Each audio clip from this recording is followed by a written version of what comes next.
അധ്യാപക ജീവനക്കാരെ വിശ്വാസമെടുത്തുകൊണ്ട് പുതിയ രൂപത്തിലുള്ള നിരവധിയായിട്ടുള്ള കൺട്രോൾ പോകാനുള്ള പദ്ധതികൾ ആ പദ്ധതിയുടെ ഭാഗമായി വിദ്യാഭ്യാസങ്ങളിൽ ഏറെ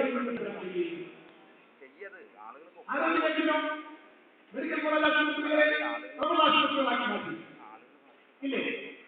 എന്നിട്ടോ സംസ്ഥാനത്ത് എല്ലാ ആശുപത്രികളിലും ഡോക്ടർമാരെ നേഴ്സുമാരെ ഞങ്ങൾ വർഷങ്ങളോളം കാണാൻ പറ്റുന്ന സംസ്ഥാനത്ത് നേഴ്സുമാരുടെ എണ്ണത്തേക്കാൾ 1450 നേഴ്സുമാർ കൂടുതൽ ജോലി ചെയ്യുന്നുണ്ട്. അവർക്ക് ശമ്പളം കൊടുക്കുന്നുണ്ട്. സുഖപ്പെടുത്തിയ എല്ലാ കാര്യങ്ങളും നിരവധിയായ പദ്ധതികൾ നിർവഹിച്ചു. അങ്ങനെ ആരോഗ്യ മേഖലയിൽ സാധാരണക്കാർക്ക് പ്രാപ്യമായിരിക്കുന്ന ആധുനിക ചികിത്സാ സംവിധാനം പ്രാഥമിക ആരോഗ്യ കേന്ദ്രങ്ങളിൽ എത്തിക്കുകയാണ്. ഡോക്ടർമാരില്ലാതെ പ്രാഥമിക ആരോഗ്യമില്ല. ഇതര ജീവനക്കാരും എല്ലാ മേഖലയിലും നിയമനത്തിന്റെ കാര്യത്തിലും സർവകാലമായി വർഷം 46,000 നിയമനങ്ങളാണ് പബ്ലിക് സർവീസ് കമ്മീഷൻ ഈ വർഷം നടത്തിയത്.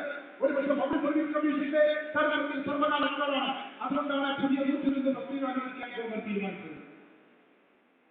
ആരോഗ്യ മേഖലയിൽ 9,000 തസ്തികകൾ അനുവദിച്ചു. പൊതുവിദ്യാഭ്യാസ ബന്ധപ്പെടുത്തി 5,400 തസ്തികകൾ, കോളേജ് വിദ്യാഭ്യാസ മേഖലയിൽ 2,600 തസ്തികകൾ അനുവദിച്ചു. കഴിഞ്ഞ ഗവൺമെന്റ് കാലഘട്ടത്തിൽ 11,658 തസ്തികകൾ വെട്ടിക്കുറച്ചു. 12,650 തസ്തികകൾ വെട്ടിക്കുറയ്ക്കാൻ തീരുമാനമെടുത്തു. ഈ ഗവൺമെന്റ് ആകട്ടെ ഈ കഴിഞ്ഞ 46 മാസക്കാലത്തിനിടയിൽ 21,000 വരുന്ന പുതിയ തസ്തികകൾ അനുവദിച്ചു. എല്ലാ ബുധനാഴ്ച ദിവസങ്ങളിലും യജ്ഞങ്ങളുടെ പ്രവർത്തനം ആ കാലത്താണ്. എന്തിനാ?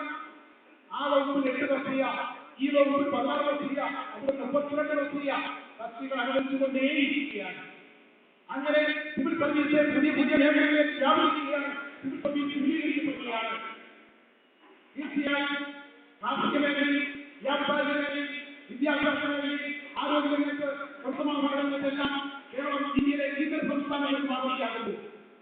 ഇടക്കയറ്റം പിടിച്ചുനിർത്തുന്നതിന് വേണ്ടി സിവിൽ സപ്ലൈസ് കോർപ്പറേഷൻ 286 കോടി രൂപ, 300 കോടി തസ്തിക, നീതീശ്വരയുടെ 4,000 പുതിയ യൂണിറ്റുകൾ, ഇതിന്റെ എല്ലാം ഭാഗമായി വിദ്യാഭ്യാസങ്ങൾ മറ്റു രാജ്യങ്ങൾ ഉത്പാദിപ്പിക്കുന്ന സംസ്ഥാനങ്ങളെക്കാൾ എത്രയോ കുറഞ്ഞ വിലയ്ക്ക് കേരളത്തിൽ ലഭ്യമാക്കാൻ ലഭ്യമാകുന്നു.